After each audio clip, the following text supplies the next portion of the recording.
morning, everyone, and welcome to the latest panel hearing for the Commission of Inquiry into Discrimination Against Christians. And we're very pleased this morning to be joined by Sue and Jeff Green, who had an interesting experience way back in 2013. So we are very much looking forward to your testimony, and thank you so much for joining us today. It's interesting how things do seem to situations seem to carry on repeating at the moment. My name's Linda Rose. I'm going to be chairing the meeting this morning, and my fellow commissioners today are, in no particular order, Ian Shelley, Tony Rusinski, and Will Jones. So, without more ado, I wonder if you could just briefly explain what happened to you back in 2013. Yes, we had been in business for 10 years by then, and we had not necessarily promoted ourselves as an exclusively Christian business. We had leaflets that we handed out, a bit of bookmarks that we handed out to guests that said Christian Conference Center. And so we were fairly open to all guests, and were welcoming to everybody. And obviously early on in establishing our business, we created a website, and that was developed over the years as we grew in business and improved our photographs to promote our guest house. We're here in Mid Wales here, so it's quite a rural area. And we, obviously had to, a lot of our business would come through the internet. Over the years, initially it was local business. And then over the years, obviously as the TICs eventually closed, we saw a massive move then onto the internet, and business would come from all over the world. So the internet, the website was vital in order to be able to promote our business globally, basically. So a little business in Mid Wales, just myself and Jeff running our business with our 3 children. We had Caleb when he was 4 months old when we came here. And then we had Sophie and Leon, so we had 3 young children, and a massive house to restore and a business to get running, and a lot of other things that Jeff had and I had ongoing at the time as well. So we were very busy. And on our website then, as we were improving the rooms, we were watching what was going on across the country, and we saw the Bulls case where they had been having to deal with an issue with a homosexual couple, and we knew what was happening in terms of the government trying to legalize same-sex marriage. And we wanted to make sure that our business would run along our Christian principles. So we had on the website a single line that said, double beds may be available for married couples, because we wanted to make sure, and at that stage we had a mixture of twin rooms and double rooms. And we wanted to make sure that we were not compromised in any way with our business, and that we were still able to decide that to ensure that our business was run on our principles and with integrity in our belief, consistent with our beliefs. Yeah, it's basically the letter. So then, out of the blue, in November 2013, we had a 2-page letter from the Equality and Human Rights Commission saying that they'd had a complaint, and they were not happy with our double beds may be available for married couples line on our website, and that we were not allowed to discriminate against anybody, and we need to remove it off our website and contact them and let them know it should have been resolved. And at that point, we were quite shocked, because we thought, how can you find a small little business in Mid Wales, in the middle of a 5,000 people town, and find our website? I mean, we were just so shocked, really. Yeah. And we just felt that they must have been trawling the internet for examples. And at that point, we'd known about the Bulls case, and we decided, we have a good friend called Paul Diamond, and we didn't respond to the Equality and Human Rights Commission, but we contacted Paul and decided to wait until we'd had discussions with Paul about how we were going to respond. And there was no, in fact, and just to explain, there had been no incidents of us turning away any guests at that time, and we had no confrontation with anybody, we had no discussion with anybody. No. We had nobody ring us up, we had nobody on the phone. So we could see no evidence for their letter, apart from the fact that they did not like the way we were wording our website. Okay. This letter that came from the Equality and Human Rights Commission, it sounds from what you're saying that you never ever did get any evidence of a specific complaint. No. Did you ever try to pursue this with a freedom of information request at all? I don't believe Paul felt it was worth our while pursuing it that way. He had a different strategy. Okay, can I ask what that strategy was? Yes, he felt that we should he should bring a case to the what's the European Court of Human Rights. Human rights, yeah. And he should argue, or he wanted to argue, that if there were other local establishments that would cater for all needs and other needs, that we should be allowed to decide the business that we wanted to accept. And so in April, we gave him authority to operate on our behalf.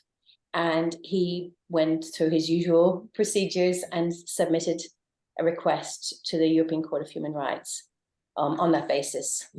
Okay, let's come to that in a minute, but just let me ask you, when you got this letter from the Equality and Human Rights Commission, you say on your website you actually advertised yourself as a Christian conference centre.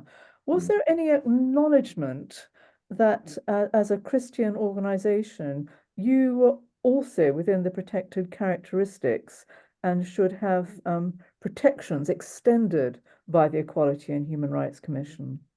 This was 2013, and even though that may have been in place by then, it wasn't common knowledge or sort of accepted by the powers that be that is actually in place. It had been in place for quite a while, actually. Yes, I'm sure, but it's come to light now, and people have used that as a, Christianity is a protective characteristic. But in 2013, it wasn't sort of that way. It wasn't noted in that way, was it? It was a case of, no, you're being bigoted or whatever, or homophobic, whatever you want, and there's been this apparently solitary complaint, and you must cease and desist. An unspecified solitary complaint from what you're saying about it. I was much struck too, and this is just my last comment question.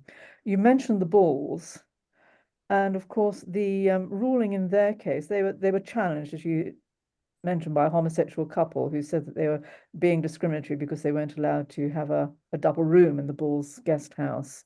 The ruling against them, I believe, was in November 2013. And I saw from the letter that you kindly forwarded to us that the letter to you from the Equality and Human Rights Commission was also in November 2013. So it feels as if it's almost pretty contemporaneous. Was there anything ever made of this? No, I don't believe so. It is interesting that they seem as soon as one case was seemingly finished or dealt with, they then looked for another one to pick up and run. That would be to keep it in sort of the public interest, or to keep it on the radar, if you will. I don't think anyone actually picked up on that. As I said, as Sue said previously, we were busy establishing the business and running it and restoring the property and 3 kids and everything else. Plus, I was on the council at the time. I was on the town council at the time. think it was the mayor. You I were was the mayor? probably the mayor of the town at the time as well. And all the other things that we were doing, life was just really, really busy. So no, that particular sort of fact never crossed our desk, and it never really cottoned on that they sort of subsequent sort of joined on that way. The case had been going on for the Bulls prior to our letter. Of course, yeah. Yes, so it was obviously, you know, Yeah. in the media a lot then, wasn't it? They drop, as soon as the Bulls was finished, did they pick up on us and they go, oh, well, now we'll run with this one? Well, Paul wrote to the Telegraph, didn't he? So he, Yes, but they say when Yeah. our letter came out in November. That's what's, yeah, no. Okay, it's an interesting one. I think there are several things that we'll want to sort of pick up on and explore in more detail. But at this point, can I invite questions from anybody else? Tony, do you have any questions? Hi both. Thank you very much for sharing that. It was very interesting. So your essential position was that as Christians, you wanted to honor your faith, and you wanted things taking place within your establishment that were honorable to your faith. As far as I understand, that the way you got the way it all ended was that you just said, well, we're not going to give any double beds to anybody anymore. We're just going to have single beds. Is that right? yeah, that That's was right. the piece of shall we say divine inspiration. So we took away the issue on the understanding that we estimated we'd probably take a 10 or a 15% hit on our business, and we were willing to accept that. And as it turned out, that wasn't true. Business actually increased, which was a delicious irony. Well, you had a lot of publicity out of it, so we did, but we had more groups. So suddenly we had a 30 bed space operation, and that meant, whereas on occasion 2 women might turn around and say, "Oh, we've only got a double room left. Yes, we'll share." The chances of 2, shall we say, straight men doing that was a cold day in hell. So they just go somewhere else, and fair play. By turning every room into a twin, it increased that opportunity for us. And yeah, we haven't looked back, to be fair. We haven't even thought about bringing in double bed because it would hurt our business now. Yeah, and we were having a discussion before, just because, of course, all this took place around the passage of the same-sex marriage legislation. Yeah. So the concept of marriage then changed. So it's almost a more moot point to say, well, actually, would you have rephrased things? Because once 2 men can get married, I'm guessing, well, actually, you wouldn't be content with that neither, or you wouldn't have been content with that neither. But none of that was really tested. None of that was because it never got to court in the end, did it? No, they wouldn't accept the court case. We waited for a year. Yeah. Paul Diamond, the barrister, turned around and said they have to let you know within a year. Yeah. It got to the 11th hour and the 59th minute, and then they turned around and went, "No, we're not gonna hear this." That's So interesting. but since then everyone's sort of left us alone, pretty much, haven't they? Yeah, Right, but it so- wasn't without its battle for Jeff at the time, because as mayor of the town, he was a beacon for a lot of vitriolic rebuttal, and they insisted that he step down from his position as mayor. That's right. Yes. Well, the point was, I was actually voted in as a member of the Christian Party. So I was, voted in as a town councillor for the Christian Party, which was great. And then the town council themselves voted me in a few years later as mayor, which I actually ran for 2 years. So it was, it was double-barreled that a Christian Party town councillor and the mayor of the town was having these issues. And there were people that turned around and said, "You really do need to step down. There's going to be demonstrations and this side of the other." And I was told, well, you do appreciate you walk across a very large car park after a town council meeting with the mayoral chain on your own. You might want to sort of consider that. And I'm 6'4" and I've been fighting most of my life, so I don't worry about things too much. But we did have to make a few little sort of concerned issues, saying, okay, let's just be a little bit switched on about this. But yeah, those conversations did take place with the clerk and with a few other councillors that said, look, maybe you should just step down until this goes away. But we've always been of the opinion that if you see a good fight, get in it, and make a stand on it and dare them sort of step up against you. And as it turned out, it was all just bluster. No one would ever. There was stuff on Facebook and that type of thing, but no one would ever stand in front of me or in front of Sue and say anything, because our friends and the community around us were behind us. So yeah, nothing materialized. It's fine. And in terms of your business now, before I hand back to Linda, your business now is essentially you're just doing what you wanted to do, which is running a Christian conference center. Effectively, you're still calling it. Well, we no longer have a Christian conference center because due to COVID, meetings stopped. Thank you, John. Okay. So what we had as a meeting room is now a gym. So, but we still get inquiries for meetings, so of an ad hoc basis. But we generally are focused on running as a guest house for groups. And again, we get business from all over the world. And I mean, there's definitely people in the town who still, when we were out canvassing later in about 2017, would still insist they were never going to vote for the Christian Party or Jeff because of our stance that we took. So, but that's okay. We can live with that. Yeah. At the end of the day, we were very concerned that I think we had been thinking before the Bulls case, and we seeing the way things were going, we knew we had to take an offensive move, and we were very concerned that we weren't going to be losing our business. And I think by the grace of God, we're still going 20 years later. Yeah. And as far as looking at the legal position in the UK now around discrimination, as far as you're concerned, you've never discriminated against anyone, or you have set requirements, or the only time we refuse entry is when we're full. And that's I mean, that's reasonable. It is, yeah. Well, we have literally turned people. Here we are we're in February now, but in January of 2024, we were literally turning people away at the door because we're full. For a guest house in mid Wales with 13 rooms, 30 bed spaces, I'm sorry, we can't take you in because we're full. And we have to ring up other hotels and say, can you take them? And they go, yeah, we've got loads of room, but it's just been crazy. So as Sue said, since the COVID situation, business has just boomed. And we're still flying. So yeah. All right. Thank you very much. Thank you, Linda. Pleasure. It almost sounds like you need to write a letter of thanks to the EHRC. Okay, enough flippancy. Will, do you have questions? Hi, Sue. Hi, Jeff. Thanks for joining us today. I noticed in the letter that the EHRC sent you that that they specifically picked up on the distinction between civil partnerships and marriage. At the time, civil partnerships, of course, only being open to same-sex couples, and they claimed that that it wasn't lawful under the Equality Act to discriminate between marriage and civil partnerships. I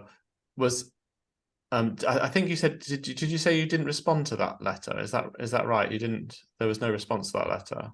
We weren't sure how to respond, to be very honest with you, and we I don't think we ever did in the end, did we? In the end, we turned around and said,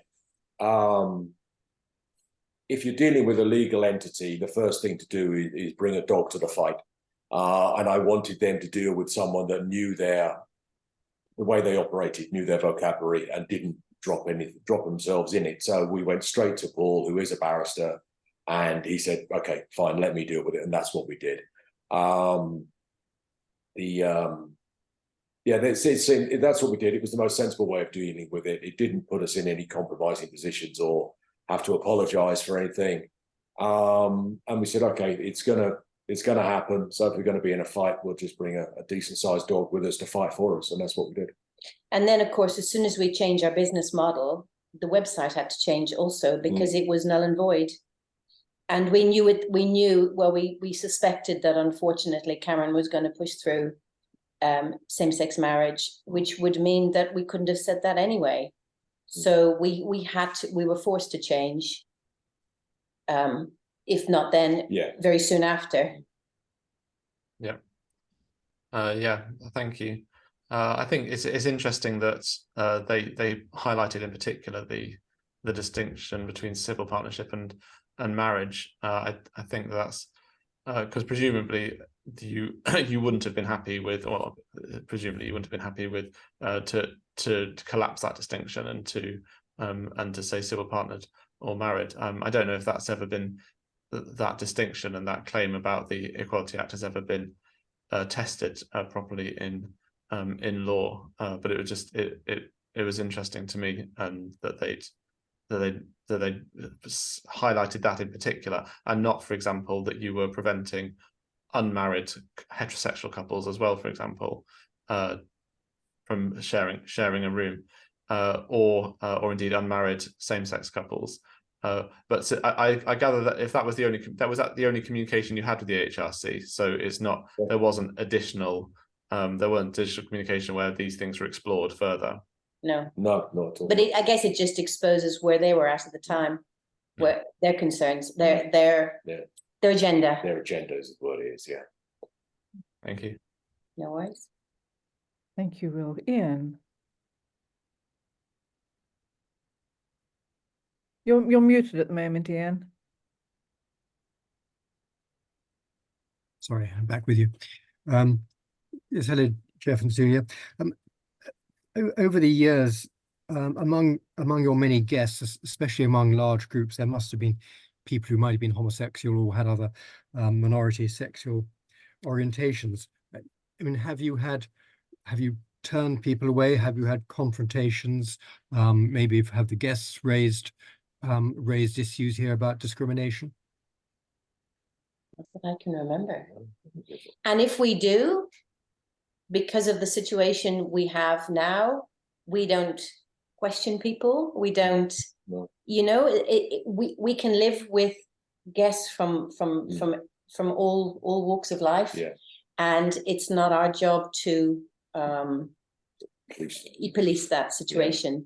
And nor have we had any confrontation with anyone. We try not to do it. It's not good for business. Yeah. You usually lose if you argue with a guest. Yeah. I think we did that one time. Yeah. Hey, cats. So we try and always show all our guests guests great respect and courtesy, and resolve any. We did have one woman that got upset and left. Because we live in Llandrindod Wells, and every single local person pronounces it as Llandod. It's just, that's the name of the town. But she was so pro-Welsh that she was upset that we didn't call it Llandrindod Wells every time we mentioned the town.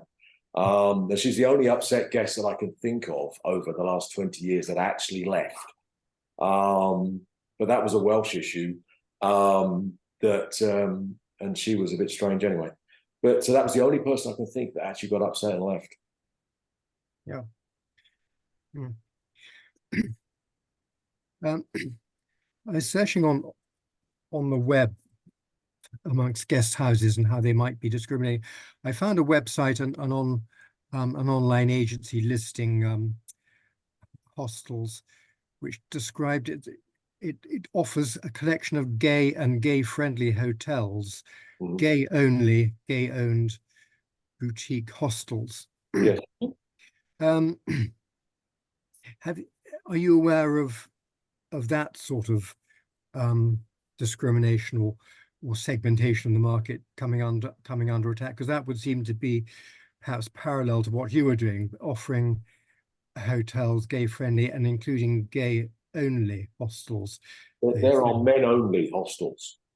Yeah. You know, down in Brighton, this is when we were doing some research ourselves.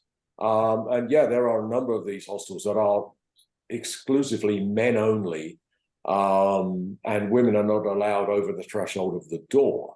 But they never seem to come into the crosshairs of any particular legal entity that would seem to say this is discrimination. And again, it's yeah, they are out there. It's well known. Everybody knows that is obviously a particular section of society. But if you try and if I tried to book in there with Sue and the kids, no, they just wouldn't let you in. They wouldn't let you book, and they won't even take the phone call. So try and book as a couple and or as a family, and they will just put the phone down. So this was research I did years ago. To be fair, this was when we first started to look into it. But yeah, I'd forgotten about that. To be fair, until you reminded me. So It does seem inconsistent. Yeah. Thank you. thank you. Thank you, Ian. Interesting point there, I think. Mhm. Okay, so you heard nothing more after Paul responded on your behalf to the AHRC, but you decided to take the case to law. Now, why did you do that? What did you think were the issues involved here? What drove you at this point? Well, I think it was Paul. Paul saw the opportunity. I mean, Paul has been around religious freedom cases for a long time, and he always sees the big picture. And he knew that we weren't going to be the only guest house in Little Old Mid Wales that would face this in not just then, but possibly in the days ahead. And he saw an opportunity of protecting Christian businesses from a wider perspective. And quite frankly, when we were coming at it as well from our Christian Party perspective, we see that we can help other people with what we've learned. So it's never just about us. It's about how we can help others, protect others, give others the ammunition so that they aren't going to be, taken unawares, Interestingly enough, after our case came was it the Ashers case, the bakery in Northern Ireland, and hence the idea of sort of mutual accommodation. Well, if there is another bakery you can go to that will make you the cake, then you shouldn't have to demand that this particular person bakes you a cake or takes your photograph, or you have to stay in that particular place. If there is mutual accommodation, then it's fine. If it is the only place, then you can put your hands up and say, fair enough. But if there is somewhere else, then get a grip, So that's really what Paul saw when he looked at our case, and he wanted to test that in law to see if that could be a compromise that could be met. But obviously the ERHC wouldn't address it. So why did you not pursue this in the English courts, though? Again, you'd have to ask Paul that, really. He came down. We were obviously part of the lovely European Union at the time. Brexit hadn't happened. Maastricht 97 European law prevails. So I think it was a case of to fight here would be costly, messy. So we'll go straight to the European courts, because if we can get it through the European courts, then Maastricht applies, therefore European law prevails. It has to happen here. I think that was the thinking from memory. Okay. And they ultimately refused or declined to hear the case. On what grounds? I don't think we were ever given a reason. No, I don't remember them actually saying. I don't ever remember him saying, this is a letter we've got back. Yeah. These are the reasons that they won't hear the case. No, I only remember a communication from him saying that they've refused to hear us. And because it was coming to the deadline, he said if they haven't made an announcement by the anniversary of the paperwork going in, then they have to hear it. And it came right up to the 11th hour. And then he phoned us and said they've bounced it, they've refused it, they're not going to hear it.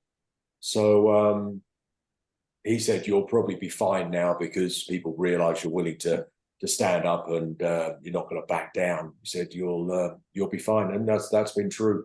No one's, come at us or dared to come at us since.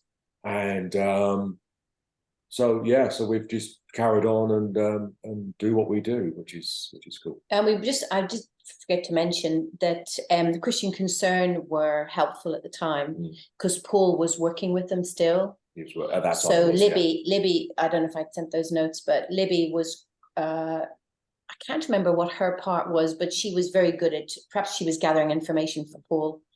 But they were very helpful for us at the time because they were getting very involved in individual cases that came up in the media, of which there were many at the time and still are. Still are, yeah. So is your perception now, I mean, we're what, just over 10 years on from all of this, or just on 10 years on. What impact do you feel that your case has had on the general situation in the country? And do you feel that things have got better in terms of protecting Christian freedoms? Not at all. No, you have the Metropolitan Police telling people they can't sing Christian songs in Oxford Street. You've got it's a new level, as one of the other panels actually said, that it's not just homosexuals now, it's now transgenders and anything else they want to take on from there. And this situation seems to be morphing everything else.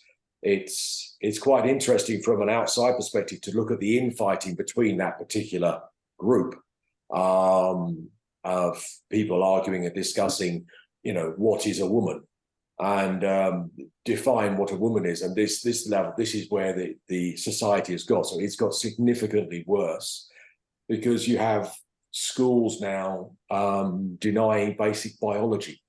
Or they're in our school where our kids still go to school. They'll teach them biology in one class and then transgenderism in another class, which obviously our kids abstain from those particular classes. So yeah, I mean that's the state of the nation or the world, because it's happening all over, well, the Western world anyway, not happening so much elsewhere, but certainly within the Western world. This acceptance of you can become whatever you think you are or you wish to be, even if it flies in the face of reality, biology, and anything else that is a pure science, then yeah, no, it's got worse. And unfortunately, the powers that be, including the police, seem to be on that particular train. And anything they can do to undermine Christianity within the United Kingdom, they will more than happy to do so. And Stephen Green was he was found guilty, wasn't he, of holding up a placard outside the Ealing abortion clinic last week, doing nothing. Yeah. It's like it would appear the government and all their quangos are determined to stamp out Christianity out of the nation in any way they possibly can. Yes. Okay, thank you. Any more questions from anybody? Will, do you have any more questions? I was just wondering, so you distinguish between a double room and a twin room, and the way you resolved the question was by not worrying about who used a twin room as opposed to a double room. Do you think that I suppose it's hypothetical since the case never came to court, but do you think that may have weakened your argument at all, or do you think that distinction would be seen as important? The reason we did this, and obviously we do have, we would have, for argument's sake, a group of men asking to book a number of rooms.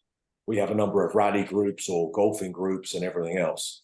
And so it was never an issue. We're not sort of, we're not interested in, to be fair, in other people's sexuality or stuff like that. We're here to run a business, and this is what we were looking to do.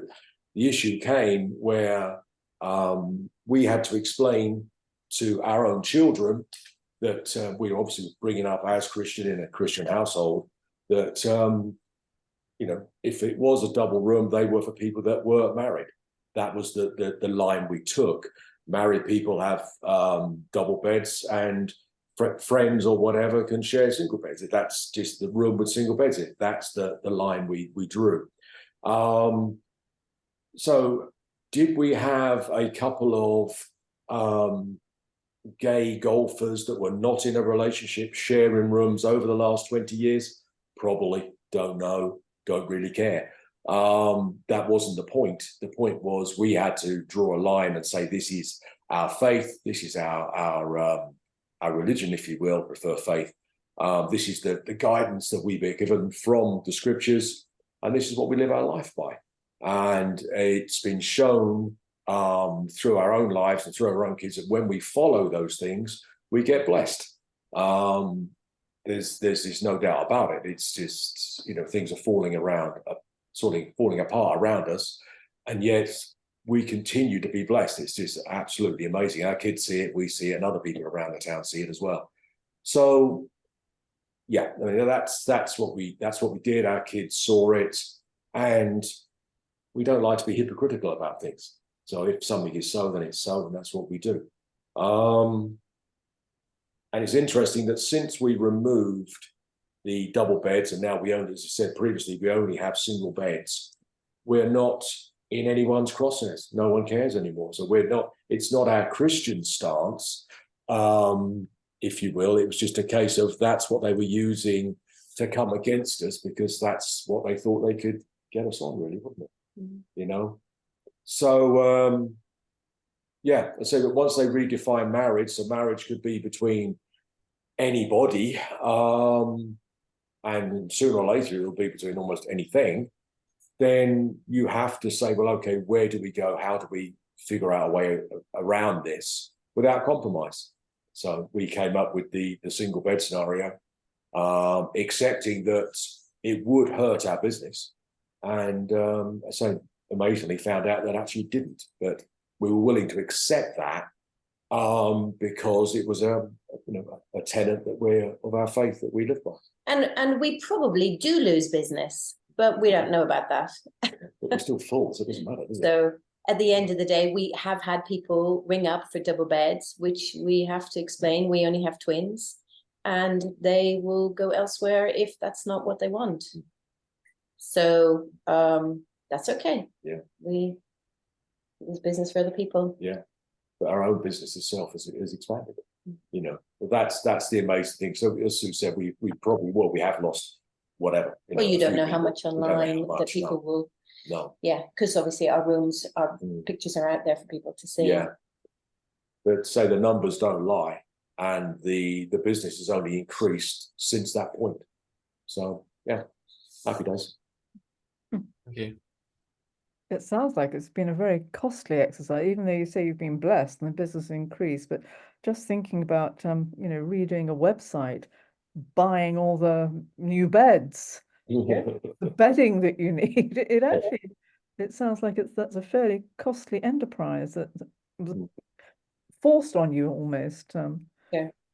Yeah, it was. We were. There was no alternative. No, it was a good alternative. Sort of. I mean, there was no other way we could run the business, basically. No. And we weren't going to be sitting ducks, as it were, We didn't want to sit there and be sort of beaten into submission and continue to fight over something that they would then keep changing the goalposts for. That seemed silly. And we weren't going to be hypocritical about it either, and we weren't going to compromise. So as I said, this bit of divine revelation about, well, we'll just have all single beds, and then, and fair enough, as you said, we then go out and we have to buy, 30 new duvets and 60 new duvet covers and 120 pillows. Everything was increased, sort of. But, it came with its own blessings as well. It's easier for the girls to change the rooms around because all the beds are the same size now. So, it's little things like this, but it's a cost we had to pay, we're happy to pay. And I say since then, it's just it has bloomed, there's no doubt about it. And I think it's very important for businesses and any organizations in this country right now to look at scenarios and know how they're going to respond should there be a hostile attack on them. They really need the reason we were able to respond quickly is we'd been thinking about it for probably 2 years, and we knew it was. We saw the bulls. But we knew how we were going to respond, but we weren't. We weren't expecting it, if that makes sense. But we were still thinking about scenarios. Well, so the bulls were in the news. They ran a guest house. We ran a guest house. It came up on a number of different platforms at the time and across our radar. So that's why we were sort of thinking about it. What would we do? How would we do this differently? And that sort of thing. So in some ways, their case prepped us, and maybe our case has prepped other people. We don't know. Well thought. Ian, do you have any further questions? No, I think you've answered the questions that I had. Thank you. Thanks, Ian. Tony? No, I'm good. Thank you very much. It's been a pleasure to listen to you talk. Thank you. Okay, well, I think we've actually come to a natural end here. Let me just repeat our thanks to you. Sorry, Linda, can I ask one more question? Yes, sorry, of course. So just from what you were saying about preparing other couples, other business owners, and for running a similar business. So as someone who runs a guest house, is it your estimation then that now in this country it isn't possible for a Christian to run a guest house in line with their conscience, that they are not, a Christian is not able, it would not be lawful for a Christian to say this is a Christian business and we will only allow people to share a room, possibly, if that was their line, which would be different to yours, of course, to share a room if they are not if they're not a man and a woman in a marriage. Would you say that is now no longer possible? I would. Yeah, you couldn't get away with that now. It would be a red rag to a bull within about a day and a half. If you wanted to turn around and say you can't share a room with anybody unless you can prove you are married and a heterosexual couple. Yeah, I mean, the hoops you'd have to jump through to figure that out would be almost impossible. Again, just because people are married doesn't mean they're married to each other. Just because people are, playing golf doesn't mean they're straight, gay, or whatever. It's just that the permutations are endless. And if someone wanted to make a business like that, I think the only way you could actually get away with it is if you had a pure built conference center that was solely for Christians, and you had like cabins around, something like that. You might be able to say we are solely a Christian center, end of story. But you're still going to come into the people's crosshairs left, right, and center, because you're going to have a big target on your back. I don't think you could do it. I don't think you could. The fights you'd have to have legally, it would be endless to do that. Now, we know there are other faiths that could get away with that. We know there are other sexualities that could get away with that and do get away with that, as was stated previously. But when it comes to Christianity, right now we are the albino grouse on the glorious 12th, with a target that everybody goes for. So that's the situation that our country has put itself into right now.